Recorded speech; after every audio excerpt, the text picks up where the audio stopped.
Et salut à toi, bienvenue sur la chaîne. Aujourd'hui, on se retrouve, tu vois, encore de nouveau dans le Gers. Regarde-moi ça, comme c'est beau.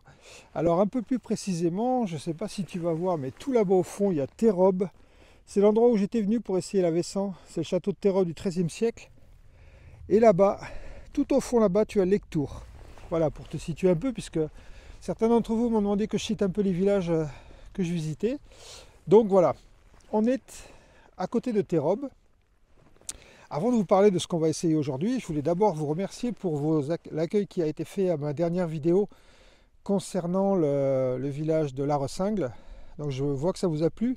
J'en prépare un autre et je vais essayer d'en faire tous les un mois et demi à peu près. Et j'ai noté, certains d'entre vous m'ont fait des propositions, donc je regarderai un peu tout ça. En Occitanie, il y a déjà de quoi faire. Donc on va déjà commencer par l'Occitanie et après on regardera un peu ailleurs. Allez, on passe au sujet principal de la vidéo d'aujourd'hui. Aujourd'hui, on va essayer la Multistrada V4S. Voilà, donc c'est une moto que tu connais. Je pense que ceux qui s'y intéressent l'ont déjà vue. On va essayer de faire comme d'habitude, de faire une vidéo un peu différente.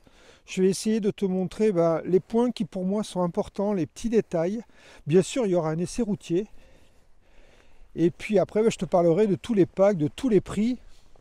Et d'ailleurs, à ce sujet-là, on va tout de suite couper court à la polémique. Bien sûr, la moto que j'essaye aujourd'hui, c'est une moto qui coûte cher. Je vais vous parler des prix tout à l'heure. Donc c'est pas tout le monde ne peut pas se payer cette moto. Moi déjà, je ne pourrais pas me payer cette moto. Mais au-delà de ça, c'est une moto d'exception. Donc il en faut pour tous les goûts. Il faut des motos pas chères, des motos plus chères pour ceux qui peuvent se payer ces motos-là et avoir quelque chose d'assez exceptionnel. Allez, assez de blabla, on va rentrer dans les détails de la moto. Donc je vais te parler tout de suite du prix et du modèle qu'on a aujourd'hui avec nous. Donc aujourd'hui on a une V4S avec l'option radar. Donc l'option radar, tu vois, on a un radar ici à l'avant. Et puis on a un radar ici à l'arrière. Ok. Ce radar à l'arrière, c'est lui qui va te donner l'angle mort. Et donc au niveau de ton rétro, tu auras ici, on ne le voit pas, c'est pas allumé, mais tu vois, il y a une petite lumière. Et donc ça te donnera l'angle mort. Donc cette option radar, c'est une option qui coûte, désolé pour la voiture, c'est une option qui coûte 1050 euros. Donc la version de base coûte 24 290 euros. Et donc avec l'option à 1050 euros, on a une moto qui vaut 25 340 euros. Donc voilà, c'est tout ce qu'elle a comme option, celle-là. Tu as un autre pack qui s'appelle le Travel Radar. À ce moment-là, tu as les valises, la béquille centrale, les poignées chauffantes, la selle chauffante et le radar. Donc ça, c'est une option qui coûte 2750 euros, ce qui te fait la moto à 27 040 euros. Et puis tu as une option finale qui est en full, qui comprend tout ce que je t'ai dit avant, plus la Krapovic et le garde-boue carbone. Alors celle-là, elle a le garde-boue carbone, tu vois, en option. Et à ce moment-là, tu as une moto, une option à 4250 euros et une moto qui vaut 28 540 euros. Voilà. Donc il faut savoir que tu as aussi une version V4 qui existe et la version V4 vaut 20 490 euros. Mais d'après ce que j'ai cru comprendre, personne ne prend la V4 parce que la V4 de base, parce que en fait tu n'as pas de suspension électronique, il y a beaucoup de choses qui sont différentes. Donc je vais me concentrer sur celle que j'ai aujourd'hui qui est la V4S. Donc déjà cette moto, on a des suspensions pilotées électriquement. À l'avant, un seul fourreau qui est piloté, puis tu as la suspension arrière aussi qui est pilotée. On va le voir avec différents modes. Un mode automatique qui va te permettre de régler, les suspensions vont se régler automatiquement en fonction de ce que tu as sélectionné au niveau du mode moteur. Et je te parlerai tout à l'heure quand on regardera l'électronique, on peut aussi baisser la moto d'un centimètre pour ceux qui sont un peu plus petits et qui veulent avoir un meilleur accès à la moto quand elle est arrêtée. Mais ça, je te montrerai ça tout à l'heure. Suspension, donc, je t'en ai parlé. Quand même, une particularité, les fourches à l'avant, c'est du 50 mm, avec un débattement de 170 à l'avant, 180 à l'arrière. Mais 50 mm, tu vois, ça fait quand même un sacré tube de fourche, si tu veux, par rapport à ma main. Tu vois un peu, gros tube de fourche. Au niveau des freins, là aussi, il n'y a pas photo. On a du Stylema Brembo et particularité, tu verras pas ça très souvent, on a des disques de 330 mm et non pas de 320 mm. Donc ça te fait des disques un peu plus gros. On a une roue de 19 à l'avant 17 à l'arrière, quelque chose que j'apprécie pas mal sur les trails. Donc au niveau des freins, je t'en ai parlé, au niveau des roues aussi, à l'arrière, tu as toujours du Brembo. On a un superbe bras oscillant. Je trouve qu'il est hyper stylé. Tu vois, avec l'attaque du mono-amortisseur qui se fait sur le côté gauche. Donc ça, c'est assez sympa. Au niveau des freins, donc, tu as aussi du Brembo, ici au niveau de la poignée. Je te parlerai du feeling des freins tout à l'heure pendant l'essai routier. Tant qu'on en est au niveau des commandes de frein, on a aussi un embrayage qui est hydraulique. Voilà. C'est tout ce que je pouvais te dire à ce niveau-là, au niveau des freins. Au niveau maintenant équipement électronique, ben, tu as des phares à LED, à l'avant comme à l'arrière. Ça, c'est d'origine. En équipement, tu as une bulle qui est réglable. Ça, c'est génial. Hyper facilement, tu baisses et tu montes. Tu as un démarrage sans clé avec la clé de la moto donc, qui est ici dans ce petit logement qui est assez sympa. Tu peux mettre un téléphone et tu as aussi une prise USB, tu vois, à l'intérieur du boîtier, là, où tu peux venir brancher ton téléphone, mettre la clé dans ta poche et mettre ton téléphone ici. Donc je vais pas regarder si ça rentrait au niveau de mon téléphone. On va faire un essai. Ouais. Bon, tu vois, moi j'ai un iPhone 13 et ça rentre. Voilà. Bon, il y a juste la place, tu vois, et il va assez profond quand même le logement. Bon, pour retirer le téléphone, c'est pas super facile, mais ça on s'en occupera après. Donc je t'ai dit démarrage sans clé. Tu appuies sur ton bouton ici, ton tableau de bord s'allume avec le petit Ducati. Regarde-moi ça si c'est beau, cette animation. Et donc tu as un tableau de bord avec un éclairage noir. Je ne sais pas si tu vas le voir parce que j'ai l'impression qu'il y a du contre-jour. Donc ici, tu as un éclairage noir. Tout est réglable sur cette moto. L'électronique est complète. Ça se passe ici au niveau de ce commodo là. Donc là ici, tu vas pouvoir régler tes suspensions. D'accord? Donc ici sur le mode, on est sur le mode Touring Auto. Donc si j'appuie ici, je vais pouvoir sélectionner pilote, passager, bagage, pilote, passager, pilote, bagage et pilote. D'accord?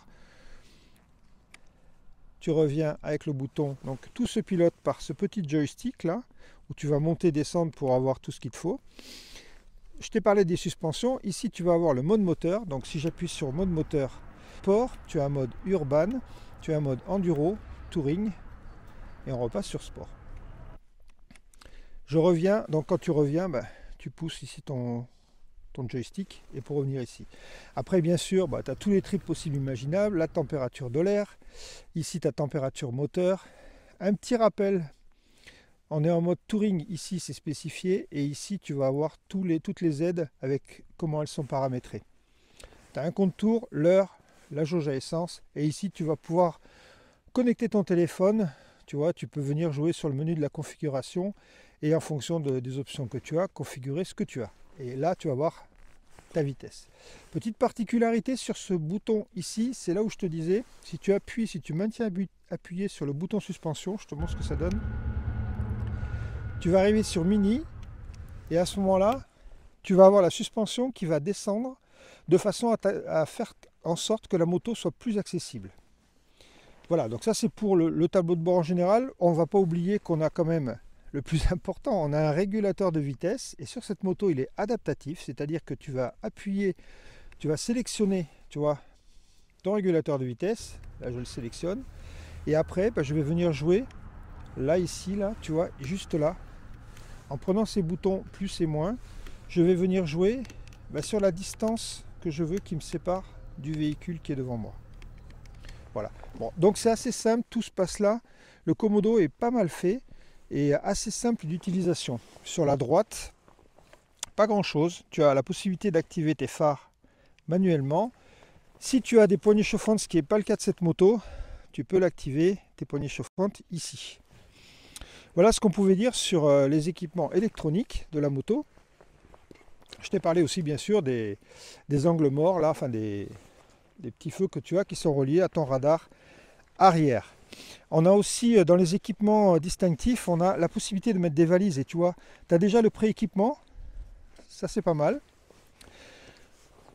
Au niveau du moteur, donc on a un moteur V4 de 170 chevaux à 10 500 tours et avec 125 Nm de couple à 8 750 tours. Tu vois que c'est un moteur qui a la puissance assez haut. Ça va être ce qui va faire aussi son caractère. On a, comme tu le vois, une particularité. Alors ce moteur, il s'appelle le Gran Turismo. C'est un V4 Gran Turismo. C'est pas le V4 pardon, de la Panigale. C'est un V4 qui a été développé et adapté pour cette moto. Donc avec un couple placé plus bas, un peu plus de souplesse et de rondeur. Il a une particularité aussi, c'est que le cylindre arrière, voilà, tu vois qu'il est sous la selle. Donc on sait très bien qu'il peut y avoir des problèmes de chauffe. Bah, sur cette moto, au ralenti, en dessous de certaines vitesses, le cylindre arrière est désactivé, ce qui limite les échauffements que tu pourrais avoir au niveau de ta selle. Ça, c'est une particularité assez intéressante. Et après, tout ce qui a été... Ducati a beaucoup travaillé justement sur la ventilation. Et tu vois ici des superbes écopes. Alors, c'est pas comme sur les motos GP. Ici, en fait, ça va t'amener l'air, de l'air frais, et qui va être canalisé, tu vois, ici, pour en fait éviter, si jamais tu avais un échauffement moteur, ça permet de réduire cet échauffement. Donc, tu vois, l'aérodynamique de la moto a été bien travaillée. On voit que tu as des clignotants qui sont magnifiques, qui sont incorporés ici. Et en règle générale, tu vois que la moto est assez massive de l'avant. C'est bizarre parce que c'est une sensation que tu ne retrouves pas quand tu es sur la moto, puisqu'elle paraît quand même assez fine. On va regarder maintenant un peu au niveau de la selle. Donc, on a une selle qui est réglable. Je vais te montrer ça. Donc, l'ouverture de la selle se fait ici. Voilà, tu tournes et tu enlèves ta selle. Dessous, tu vas trouver un kit de réparation. Ça, c'est pas mal, anti-crevaison. Et ici, donc, tu vas ouvrir ces petits papillons de verrouillage. Voilà. Dessous, tu vas trouver ta batterie. Et tu vas trouver aussi, tu vois, ici, on a deux crans. Voilà, un là, position basse, position haute. Donc tu vas venir sélectionner la position que tu veux ici. Et tu vois là, on a deux hauteurs. Le verrouillage position basse, le verrouillage position haute. Tu vois. Donc en fait, tu mets ta selle ici. Moi, je la mets en position haute, donc ça se verrouille tout seul. Tu verrouilles là. Et tu verrouilles là. Voilà. Et là, tu es en position haute. Alors, en position haute, la selle est à 860 mm. En position basse, elle est à 840. Donc, c'est une moto qui est super accessible. Tu verras, je vais te montrer la position tout à l'heure en roulant. Je ferai un retour et je te montrerai la position qu'on a sur la moto. Elle est vraiment basse et moi qui fais 1m86, j'ai largement les pieds qui touchent par terre. Je pense que jusqu'à 1m70, c'est une moto qui est accessible. Voilà ce que je pouvais te dire en général. À noter quand même les petites particularités, un lèche-roue qui a été monté ici, à l'arrière. Un échappement qui est vraiment très très fin. Et par contre, c'est un échappement qui n'est pas bruyant. Je vais te faire écouter tout de suite le son.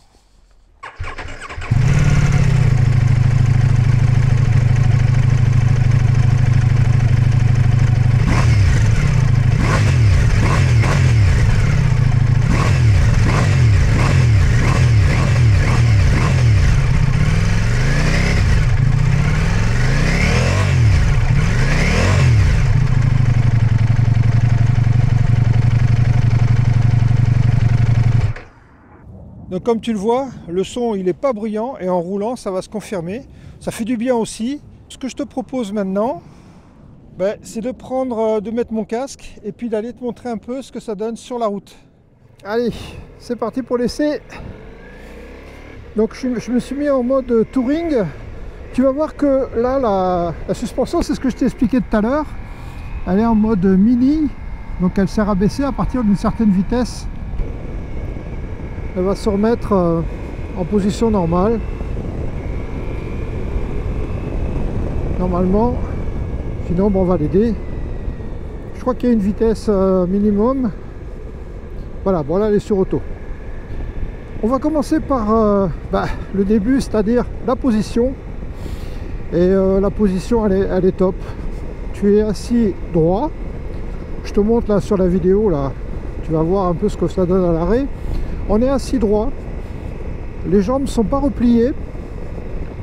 Le guidon est assez large. Tu vois, il a une belle largeur. Donc ça te donne une bonne tenue de la moto. Et c'est une position super relax. La selle, elle est souple, elle est confortable. Elle est en deux parties. Tu as vu, il y a la partie pour le passager qui est aussi qui a l'air aussi bien foutue, assez souple aussi. Donc question position de conduite, c'est tout bon. La bulle, donc là elle est en position maxi en haut. Tu peux rouler avec la visière du casque ouverte jusqu'à à peu près 100 km/h. Donc la protection elle est bonne de cette bulle. Et si tu veux, tu peux te la mettre en position basse, et ça, tu fais juste ça, voilà, et là tu es en position basse si jamais tu es par exemple comme ici sur les petites routes où tu préfères avoir un peu plus de visie. Donc là je me suis remis en mode touring, donc les suspensions sont assez souples, et le moteur, la réaction à la poignée des gaz est correcte dans cette position là. Donc voilà pour la position de conduite et le confort général. Au niveau des suspensions, je te l'ai dit, tu peux la régler dans tous les sens. Donc moi je suis mis en mode touring, donc elle s'adapte en mode auto, et touring elle s'adapte un peu à la situation de la route et à ton mode de conduite.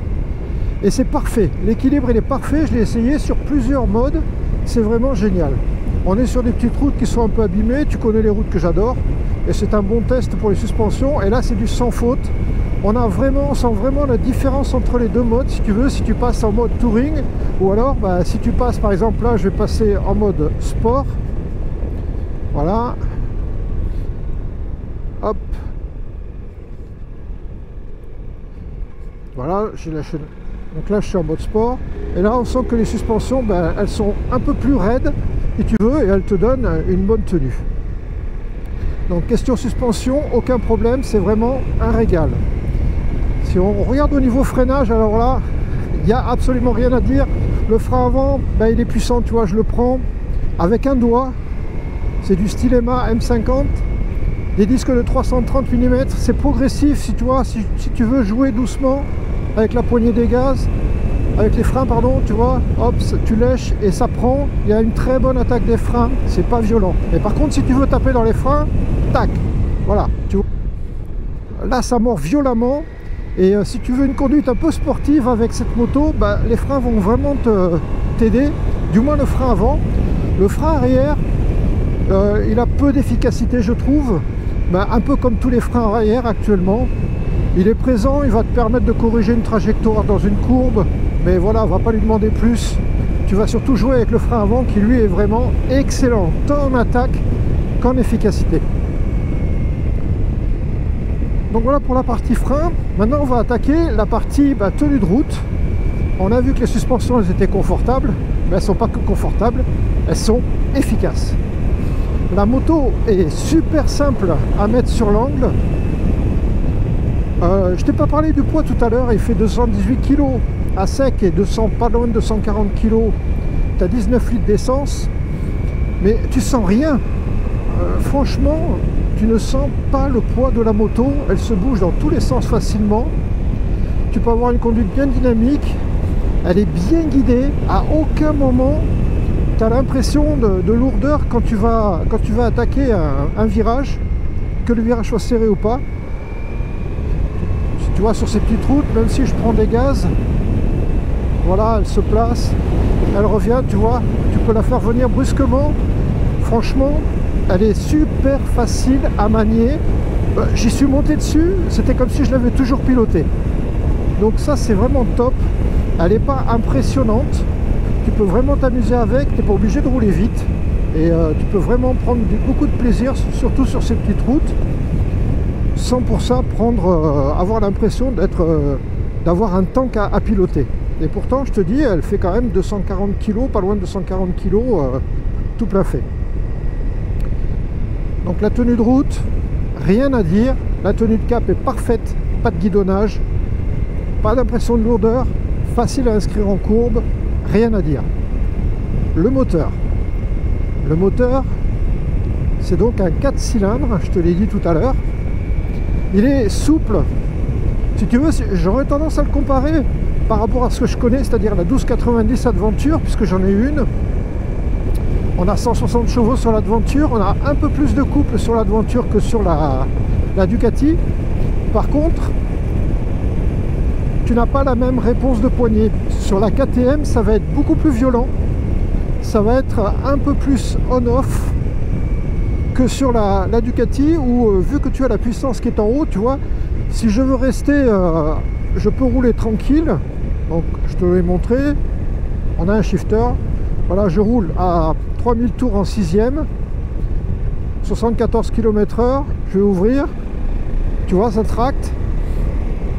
Et franchement, si j'ai envie de rester comme ça à 90 et d'enrouler en 6e les virages, même si c'est pas, je te recommande pas de faire ça, mais tu vois, tu peux, et tu as la reprise en sortie de virage quand même en 6e, c'est très très correct. C'est un moteur qui est plus souple que celui de la KTM, par contre, moins violent, tu as moins ce coup de pied au cul. Mais, même si tu as moins le coup de pied au cul, tu as quand même une sacrée patate. On va regarder, tu vas voir ce que ça donne. Je vais me mettre sur des vitesses plus basses, parce que sinon, bah, tu arrives tout de suite à des vitesses qui sont pas possibles. Donc là, on est en seconde, en sport. Tu vois, le virage, il arrive vite. Hein. Alors, en 3e, tu pars comme une balle. Donc, tu n'as pas la même chose à bas régime. Par contre, dès que tu montes dans les tours, franchement, c'est jouissif d'entendre ce moto. On va calmer le jeu parce que là, on va passer devant une gendarmerie. Ce ne serait pas le moment de faire trop d'excès de vitesse. Mais tu vois, le moteur, dès que tu montes dans les tours, il est impressionnant. Alors attention, parce que justement, vu qu'il est impressionnant, bah, tu as intérêt à faire attention, parce que la protection, je te rappelle, le confort est top, la protection est excellente, le moteur est puissant, il ne fait pas beaucoup de bruit, tu as pu remarquer, même si tu accélères fort, il ne fait pas beaucoup de bruit, du coup tu peux te retrouver à des vitesses illégales très rapidement, voire quasiment tout le temps. Alors ça, c'est vraiment le truc sur lequel tu dois faire attention, parce que sinon tu vas avoir des soucis. Bah, tout ça pour dire que tu n'as pas de manque de puissance. À aucun moment tu te dis ouais, la moto elle n'est pas puissante, parce que même si elle a les chevaux assez haut dans les tours, elle est à 10 500 tours, la puissance, les 170 chevaux, franchement les montées en régime elles sont top, et aucun problème de puissance au niveau du moteur. Ici donc c'est un sans faute encore une fois, il a une certaine souplesse, tu vois, là je suis en 3e, je suis en ville, je suis à 40 à l'heure, 48 à l'heure, 47. On sent pas le moteur cogner, il n'est pas bruyant, franchement c'est assez agréable, et encore une fois ta suspension elle va s'adapter à ta vitesse, et donc là je peux pas dire que ça soit inconfortable, bien au contraire. La maniabilité, tu vois, tu fais ce que tu veux de ta moto, tu la balances comme tu veux. Tu as un pneu de 170 à l'arrière, là aussi je trouve que c'est bien, pas verser dans l'excès en mettant un pneu de 180. Franchement, un sans faute au niveau du moteur. On va repasser en touring. Voilà, tu coupes les gaz à chaque fois. Et voilà, donc là tu es en touring et la suspension s'adapte automatiquement à ce que tu as demandé. On va prendre un petit rond-point. Hop, tu balances. Et tu rebalances de l'autre côté. Et tu pars. Je t'ai pas parlé, alors cette moto est équipée d'un shifter. Tu l'as entendu, le shifter Ducati. Bon, moi j'en ai eu, j'avais déjà essayé sur la Desertic. Le shifter Ducati il est vraiment bien, il est souple, il te permet vraiment de passer tes vitesses sans à-coups, autant en montée qu'en descente, quelle que soit la vitesse. Ça c'est vraiment intéressant. Tu vois là, l'angle il est serré, bah, ta moto elle y va toute seule, et ce qu'il y a c'est qu'elle ne bouge pas quoi. Au niveau du tableau de bord, alors il se règle en inclinaison, tu as une petite molette dessous, tu peux le régler comme tu veux. Bah, c'est un tableau de bord Ducati, et les tableaux de bord Ducati, moi je les trouve géniaux. Ils sont bien foutus, le graphisme est clair, les commandes sont faciles et intuitives, et ça c'est pas mal. Tu vois, ton tableau de bord est bien devant toi. Et ce que je te disais tout à l'heure, tu peux t'apercevoir que la moto, elle fait pas énorme quand tu es dessus.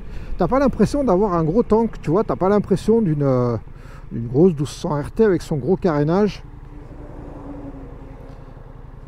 Ça, c'est vraiment bien.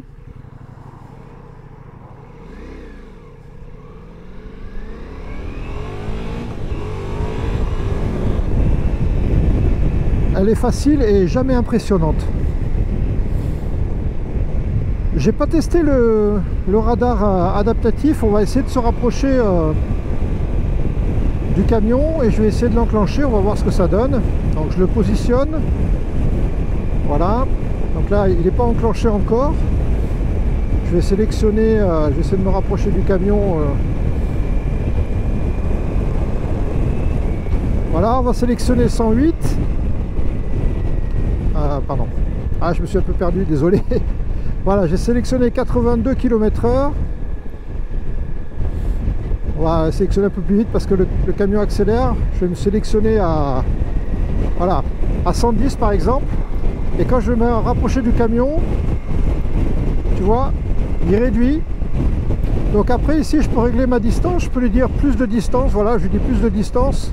Et tu vois, il s'écarte au fur et à mesure du camion. Et là, je suis 115 sélectionné. Et je suis à 82 km/h et il respecte la distance avec le camion. Si jamais je déboîte, bah à ce moment-là, il va reprendre 115 km/h. Donc, tu vois, le radar, il marche pas mal. L'éloignement, il est correct. Si je lui demande de réduire l'éloignement, on va voir s'il va accélérer un peu. Voilà, tu vois, il accélère. Je vais demander de se rapprocher du camion. Donc, ça marche pas mal. Et le sélecteur de régulateur de vitesse est super facile à mettre en œuvre. Bon, là, on va le couper. Donc, pas mal d'équipements. Alors, quand tu mets 24 000 € dans une moto, on va reparler des packs. Quand tu mets 24 000 € dans une moto, tu rajoutes 1050 €, je te l'ai dit tout à l'heure. Tu as le pack radar avant-arrière avec les détecteurs d'angle mort. Franchement, ces 1000 €, il faut les mettre parce que ça te donne au moins le détecteur. Et ça, le détecteur, il est pas mal. Tu vois, les reprises en 6e. Alors, c'est ce que je te disais. Tu vois, ta vitesse, si jamais tu fais pas gaffe, t'en plafonnes tout, quoi. Donc voilà un peu ce que je pouvais te dire sur la moto. On va mettre la bulle haute, comme ça, il y aura moins de bruit. Encore une fois, je trouve que c'est top. Maintenant, on va parler bien sûr de ce que vous attendez tous, c'est-à-dire le prix, les concurrentes. Les concurrentes, on peut avoir la 1250 BM. Je pense qu'au niveau prix, on doit se situer à peu près pareil. La KTM est moins chère, on est d'accord. C'est pas exactement pareil. Celui qui recherche une moto pour cruiser, pour se balader à deux avec bagage, je trouve que c'est moins exclusif la Ducati que la KTM, parce que la Ducati, elle va te permettre de rouler comme ça tranquillement, sans bruit, sans vibration, sans rien. Tu auras quand même de la puissance, mais je trouve qu'elle sera plus facile pour cet exercice que la KTM. La BM, on va être un peu... c'est pas du tout pareil, on a un moteur qui est quand même nettement moins puissant, on a peut-être plus de couple. En agrément de conduite, pour la BM, il y a un excellent agrément de conduite. J'ai eu une 1200 GS, donc je peux vous dire qu'il y a un très bon agrément de conduite. Par contre, les 1200 GS, on en voit partout. Donc celle-là, bon, c'est un peu l'exclusivité. Donc voilà, alors à qui elle s'adresse? Elle s'adresse à ceux qui peuvent mettre 24 000 € déjà, j'ai envie de te dire. Donc c'est qui? C'est ceux qui ont l'argent pour se payer ça, une moto d'exception. Ou alors celui qui est parti pour acheter un break familial et puis qui a pété les plombs et qui s'arrête chez Ducati puis qui achète une moto et il se fait le plaisir de sa vie. Voilà, c'est un peu ça qu'on peut dire. Ou tu veux te faire plaisir à acheter une moto d'exception, voilà, moi c'est peut-être ce que j'achèterais. Voilà, tu vois, j'ai failli me rater, il y avait des gravillons. C'est ce que j'achèterais. Parce que c'est une moto sur laquelle on est bien, c'est une moto qui a un V4 et ça c'est quand même exceptionnel, même si c'est un peu dommage qu'on ne le voit pas trop. C'est une moto qui est très technologique, très équipée, très bien équipée, valorisante et franchement c'est un pur plaisir à conduire. Écoute, j'ai fini ma vidéo, j'espère que ça t'a plu. J'arrive à la concession Patrick Salle, que tu connais, comme ça va te permettre de voir un peu où elle est. Et puis je te dis à bientôt sur la chaîne. Tchuss.